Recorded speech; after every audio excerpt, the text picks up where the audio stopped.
Bu Kexiansu, Jilid 2 Bagian 4. Sepasang mata pangeran itu terbelalak penuh keheranan. Anak berusia 7 tahun sudah berani memiliki pendirian seperti batu karang kokohnya. Murid macam apa kau ini? Belum apa-apa sudah siap membangkang terhadap guru. Tecu menjadi murid bukan membuta, dan Tecu ingin mempelajari ilmu yang baik. Kalau Tecu mentaati saja perintah suhu yang tidak benar, sama saja dengan Tecu menyeret suhu ke dalam kesesatan. Mata Han Tiong makin terbelalak. Hampir dia marah. Akan tetapi dia dapat melihat apa yang tersembunyi di balik ucapan yang kelihatan kurang ajar ini, dan dia mengangguk-angguk. Lakukanlah kehendakmu, aku akan menunggu. Terima kasih. Tecu memang tahu bahwa suhu seorang sakti yang budiman. Dengan wajah berseri Sin Liong lalu menggali lubang. Akan tetapi karena dia hanya seorang anak kecil, dan yang dipergunakan menggali hanyalah sebatang cangkul biasa yang kecil pemberian orang-orang dusun, dan yang biasa dia pergunakan untuk menggali dan mencari akar obat, maka tentu saja menggali sebuah lubang untuk mengubur 11 buah mayat bukan merupakan pekerjaan ringan dan mudah. Mula-mula Han Tiong duduk di bawah pohon dan melirik ke arah muridnya yang bekerja keras itu. Disangkanya bahwa tentu bocah itu akan kelelahan dan akan beristirahat. Akan tetapi dia kecele. Sin Liong bekerja terus, biarpun kaki tangannya sudah pegal-pegal semua, dan keringat membasahi seluruh tubuh, menetes dari dahinya, dan kadang-kadang diusapnya dengan lengan baju. Akan tetapi dia tidak pernah berhenti bekerja. Sudah setengah hari mencangkul, baru dapat membuat lubang yang hanya cukup untuk 2 buah mayat saja. Kalau dilanjutkan, agaknya untuk dapat menggali lubang yang cukup untuk semua mayat, ia harus bekerja selama 2 hari 2 malam, atau lebih. Hatinya lembut, tapi kemauannya keras. Benar-benar bocah ajaib, Han Tiong mengomel sendiri dan dia lalu bangkit. Dirampasnya cangkul dari tangan muridnya, dan tanpa berkata apa-apa lagi dia lalu mencangkul. Gerakannya amat cepat sekali, sehingga Sin Liong yang mundur dan menonton menjadi kabur pandangan matanya. Tubuh gurunya seolah-olah berubah menjadi banyak, semuanya mencangkul, hingga sebentar saja telah terbuat sebuah lubang yang amat besar dan yang cukup untuk mengubur 11 buah mayat itu. Tentu saja hati Sin Liong girang bukan main. Satu demi satu mayat-mayat itu diangkat, atau lebih tepat diseretnya, dimasukkan ke dalam lubang, dan air matanya bercucuran. Han Tiong membantu muridnya menguruk atau menutup lubang itu, sehingga di tempat itu, di depan goa tempat tinggal Sin Liong, terdapat sebuah kuburan yang besar sekali. Sudahlah, sudah mati ditangisi pun tidak ada gunanya. Mari kita pergi. Sin Liong merasa lengannya dipegang oleh gurunya, dan di lain saat dia harus memejamkan mata karena tubuhnya telah terbang, dengan amat cepatnya meninggalkan Gunung Zhenghua-san, entah kemana. Akan tetapi setelah merasa terbiasa, Sin Liong berani juga membuka matanya, dan dengan penuh kagum dia melihat bahwa dia dikempit oleh suhunya yang berlari cepat seperti angin saja. Dia mengenal pula tempat di mana suhunya melarikan diri, yaitu ke sebelah timur pegunungan Zhenghua-san. Tiba-tiba dia melihat sesuatu, juga hidungnya mencium sesuatu, maka dia cepat berseru, "Suhu, harap berhenti dulu." Han Tiong berhenti. Ada apa? Suhu, di sana itu, suara Sin Liong tergetar. Ketika Han Tiong menoleh, dia pun merasa jijik sekali. Yang ditunjuk oleh muridnya itu adalah sekumpulan mayat orang yang sudah menjadi mayat rusak, dan bekasnya menunjukkan bahwa mayat-mayat itu tentu diganggu oleh binatang-binatang buas sehingga berserakan ke sana-sini. Mau apa kau? Han Tiong membentak. Suhu, apakah kita harus mendiamkan saja mayat-mayat itu? Mereka adalah bekas-bekas manusia seperti kita juga.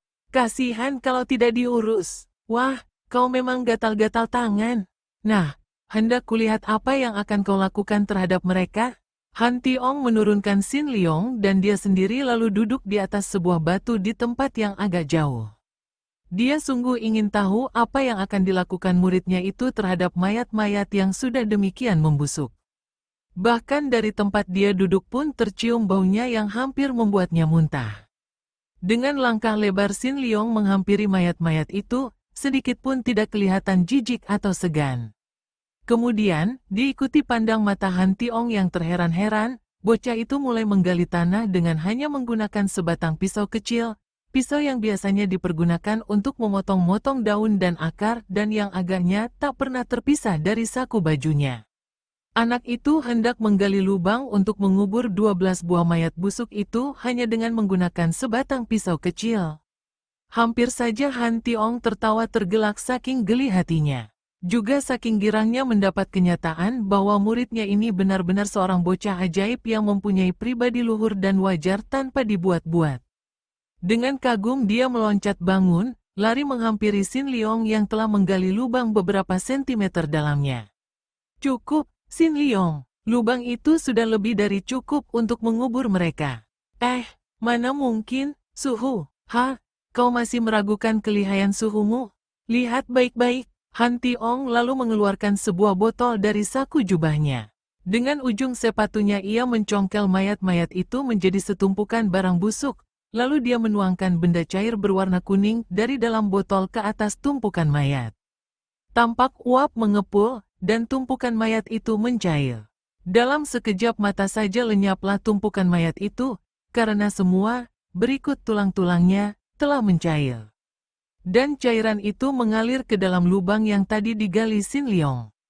Benar saja, cairan itu memasuki lubang dan meresap ke tanah. Tentu saja lubang itu sudah lebih dari cukup untuk menampung cairan itu. Dengan mata terbelalak penuh kagum, Sin Liong lalu menguruk lagi lubang itu dan berlutut di depan kaki suhunya. Suhu, terima kasih atas bantuan Suhu.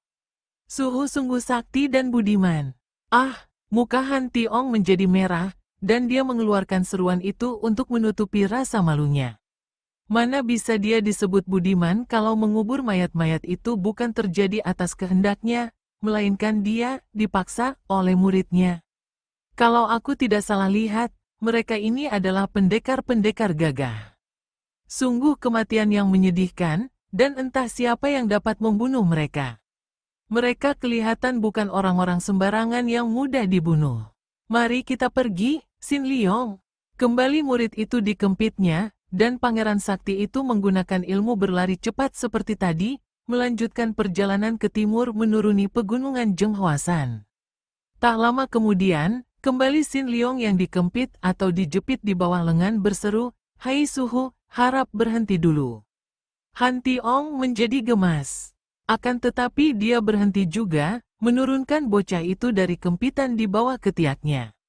Mau apa lagi kau? Awas, kalau tidak penting sekali, aku akan marah.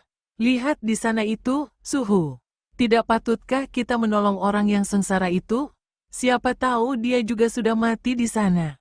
Tanpa menanti jawaban suhunya, Sin Liong sudah lari menghampiri sesosok tubuh yang menggeletak di bawah pohon tak jauh dari situ. Tubuh itu tidak bergerak-gerak, akan tetapi dari tempat ia berdiri, Han Tiong mengerti bahwa orang itu belum tewas, agaknya pingsan atau tertidur saja. Dia tersenyum, dan melihat muridnya sudah menjatuhkan diri berlutut di depan orang itu. Betapa kagetnya ketika dia mendengar teriakan muridnya. Suhu, dia seorang wanita. Han Tiong terheran. Dia lalu meloncat ke arah muridnya, dan melihat betapa tiba-tiba orang yang disangkanya pingsan itu sudah meloncat bangun dan langsung memukul kepala Sin Liong dengan kekuatan dahsyat. Wut, plakek, auk. Wanita bermuka kotor yang matanya merah dan rambutnya awut-awutan itu menjerit ketika pukulannya tertangkis oleh lengan Han Tiong yang amat kuat. Dia terhuyung ke belakang, sejenak memandang Han Tiong dan Sin Liong, kemudian menangis terseduh-seduh dan bergulingan di atas tanah, menangis seperti seorang anak kecil. Jangan, auk, jangan. Lepaskan aku, lepaskan. Jangan bunuh mereka. Sin Liong tertegun dan memandang penuh kasihan. Juga Han Tiong memandang dengan terharu, maklum bahwa dia berhadapan dengan seorang wanita yang berotak miring. Toanio atau Nyonya, kau kenapakah? Sin Liong bertanya sambil melangkah ke depan.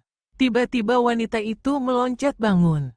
Han Tiong sudah siap melindungi muridnya yang sama sekali tidak kelihatan takut itu.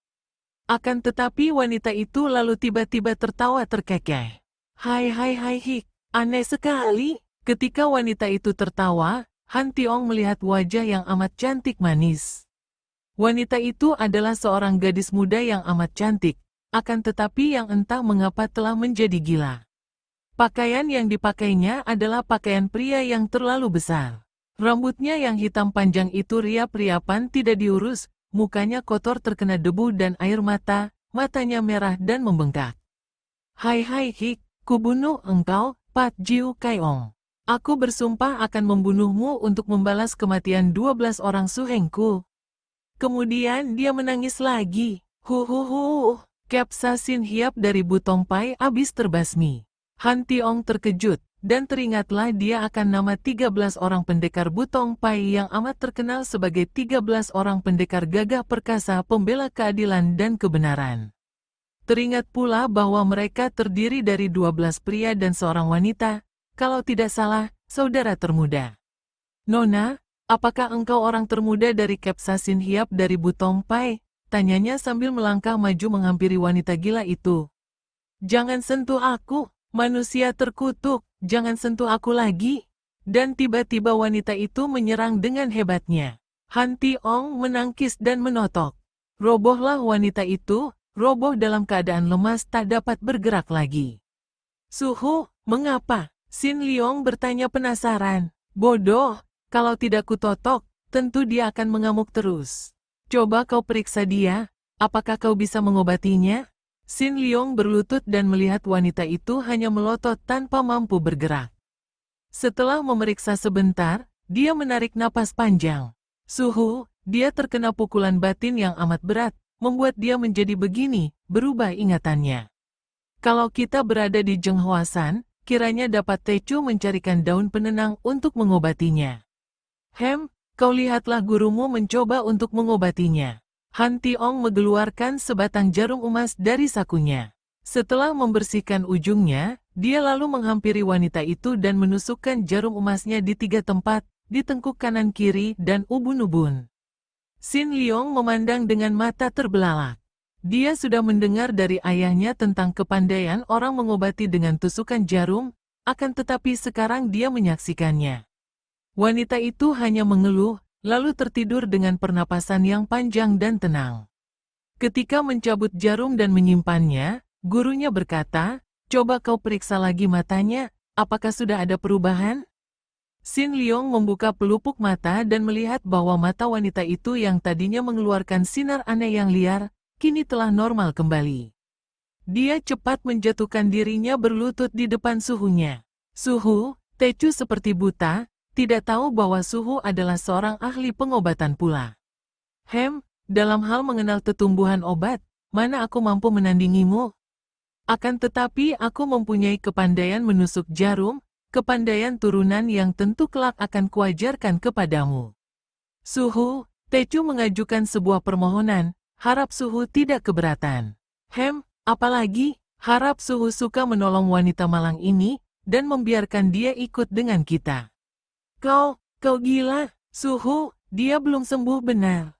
Kalau dia dibiarkan di sini, lalu datang orang jahat, bagaimana? Kau tidak usah khawatir. Dia adalah orang termuda dari Kepsa Sin Hiap, ilmu kepandaiannya tinggi. Siapa berani mengganggunya? Buktinya, 12 orang suhengnya tewas dan tentu mereka itu adalah mayat-mayat yang tadi kita kubur. Agaknya yang membunuh adalah Pat Jiu Kaiong. Selain itu, kalau dia teringat akan peristiwa itu sebelum sembuh benar, tentu dia akan kumat gilanya, dan apakah Suhu tega membiarkan dia seperti itu? Han Tiong memandang wajah wanita yang bukan lain adalah De Kuatlin itu. Dia terheran sendiri mengapa wajah yang kotor dan rambut yang kusut itu mendatangkan rasa iba yang luar biasa di hatinya. Mengapa dia merasa tertarik, dan ingin sekali menolong wanita muda ini? Apakah dia sudah ketularan watak muridnya, ataukah dia tidak berani membayangkan, selama ini hanya istrinya seoranglah wanita yang menarik hatinya, yang membangkitkan gairahnya, akan tetapi perempuan gila ini, entah mengapa telah membuat dia tertarik dan kasihan sekali.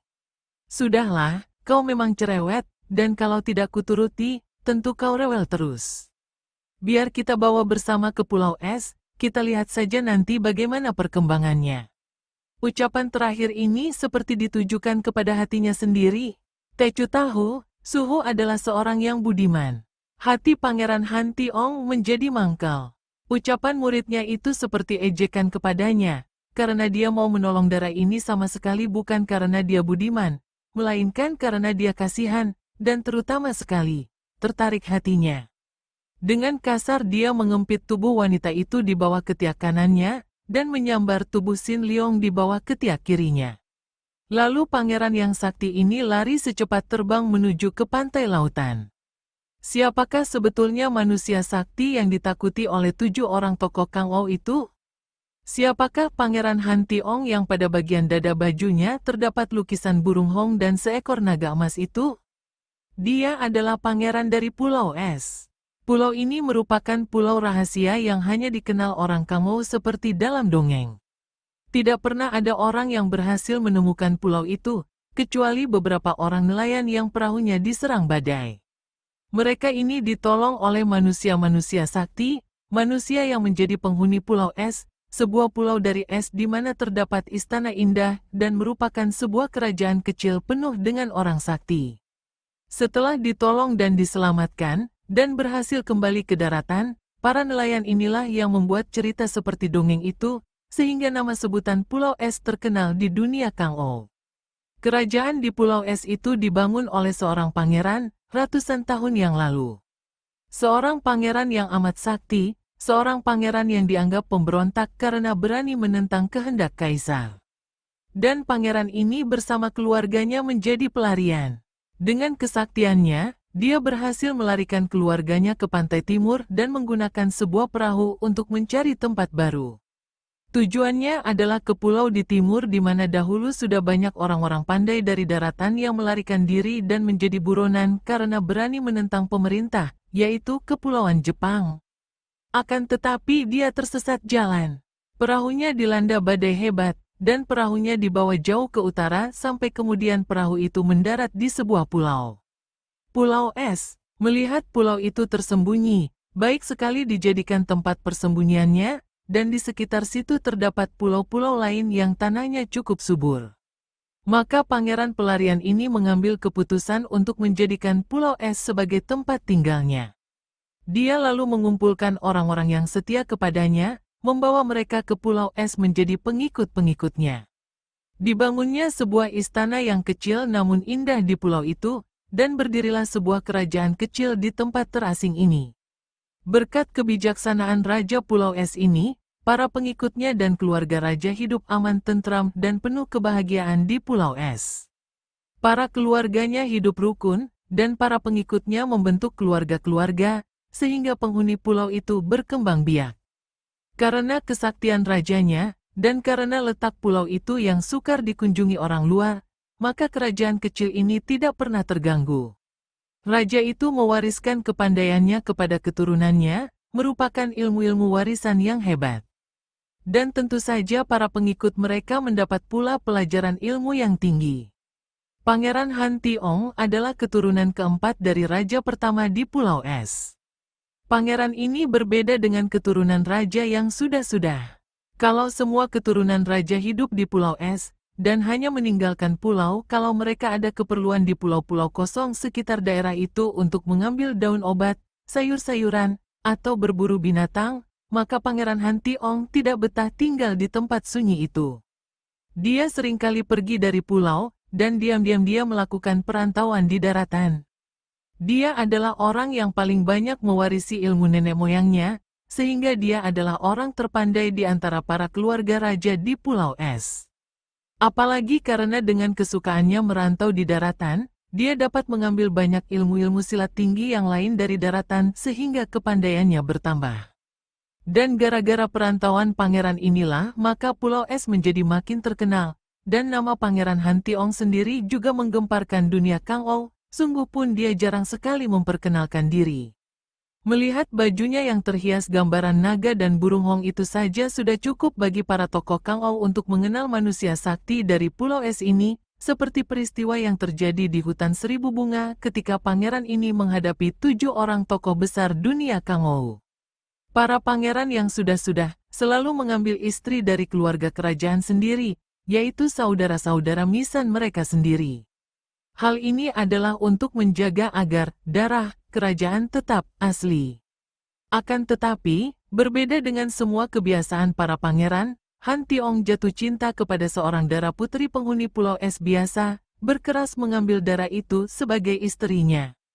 Padahal biasanya, dara-dara yang berdarah, biasa, ini hanya diambil sebagai selir-selir oleh para pangeran dan raja. Akan tetapi Pangeran Han Tiong tidak mau mengambil selir dan hanya mempunyai seorang istri, yaitu anak nelayan yang menjadi pengikut keluarga raja, seorang dara biasa saja, namun yang sesungguhnya memiliki kecantikan yang mengatasi kecantikan para putri raja. Dari istri tercinta ini, Pangeran Han Tiong mempunyai seorang putri yang pada waktu itu berusia 6 tahun. Seorang anak perempuan yang mungil, cantik, keras hati seperti ayahnya, dan gembira seperti ibunya. Anak ini diberi nama Han Swat Hong atau angin salju. Nama ini diambil oleh Pangeran Han Tiong untuk menamakan puterinya karena ketika puterinya terlahir, Pulau Es dilanda angin dan salju yang amat kuat. Pada pagi hari itu Swat Hong, anak perempuan berusia 6 tahun lebih itu, duduk bengong di tepi pantai Pulau Es. Dia sengaja memilih tempat sunyi yang agak tinggi ini untuk melihat jauh ke selatan, dan hatinya penuh rindu terhadap ayahnya yang sudah pergi selama 3 bulan itu. Hong Ji atau anak Hong. Swat Hong menoleh dan melihat bahwa yang memanggil tadi adalah ibunya. Dia lalu meloncat bangun, lari menghampiri ibunya, meloncat, dan merangkul leher ibunya dan menangis. Ibunya tertawa. Anakku yang biasanya periang dan suka tertawa mengapa menangis? Mengapa bulan yang berseri gembira menjadi suram? Awan hitam apakah yang menghalanginya? Ibu, kau kejam? Ibumu kejam? Mungkin kalau sedang menyembelih ikan atau ayam. Akan tetapi ibumu tidak kejam terhadap manusia. Memang watak Liu Bwe, ibu anak itu, atau istri Pangeran Han Tiong adalah lincah gembira yang menurun pula kepada Swat Hong. Ibu kejam, mengapa ibu tidak berduka? Apakah ibu tidak rindu kepada ayah? Tiba-tiba muka wanita itu menjadi merah sekali dan tanpa terasa lagi 2 titik air mata meloncat turun ke atas pipinya. Melihat ini, Swat Hong melorot turun dan bertepuk-tepuk tangan. Hai, ibu menangis. Ibu juga rindu kepada ayah. Hayo, ibu sangkal kalau berani. Memang begitulah watak anak-anak, melihat orang lain berduka, dia sendiri lupa akan kedukaannya dan merasa terhibur. Ibunya berlutut, memeluk dan menciuminya, akan tetapi masih bercucuran air mata. Swat Hong yang tadinya berbalik menggoda ibunya yang dianggapnya rindu kepada ayahnya seperti juga dia tadi, kini menjadi terheran dan berkhawatir. Ibu, mengapa ibu berduka? Apa yang terjadi? Apakah diam-diam ibu begitu merindukan ayah dan menyembunyikannya saja? Liu Bwe memaksa diri tersenyum dan menghapus air matanya. Ia mengangguk-angguk sebagai jawaban, karena masih sukar baginya untuk mengeluarkan suara tanpa terisak menangis. Akan tetapi putrinya itu adalah seorang anak yang amat cerdik, maka tentu saja tidak dapat dibohonginya semudah itu. Ibu ada apakah? Harap ibu beritahu kepadaku, siapa yang menyusahkan hati ibu? Akan kuhajar dia. Swat Hong mengepal kedua tinjunya yang kecil, seolah-olah orang yang menyusahkan hati ibunya sudah berada di situ dan akan dihantamnya. Melihat sikap anaknya ini, hati Liu Bwe terharu sekali, dan ingin dia menangis lagi, akan tetapi ditekannya perasaan harunya dan dia tertawa. Hong Ji, kalau ada yang kurang ajar kepada ibumu, apakah ibumu tidak dapat menghajarnya sendiri? Swat Hong tertawa, memang aku tahu bahwa kepandaian ibu juga hebat, biarpun tidak sehebat ayah. Akan tetapi tidak puas kalau aku tidak menghajar dengan kedua tanganku sendiri kepada orang yang menyusahkan hati ibu. Anakku yang baik. Untuk menekan harunya, Liu Bwe mengangkat tubuh anaknya, dipeluk, diciuminya, kemudian dia membentak, terbanglah, dan melempar tubuh anak itu ke atas. Swat Hong bersorak gembira. Itulah sebuah di antara permainan mereka. Dia senang sekali kalau dilempar ke udara oleh ibunya, terutama kalau ayahnya yang melakukannya karena lemparan ayahnya membuat tubuhnya terbang tinggi sekali. Namun kini lemparan ibunya cukup menggembirakan hatinya, karena biarpun ibunya tidak sekuat ayahnya, lemparannya cukup membuat tubuhnya melambung tinggi melewati puncak pohon.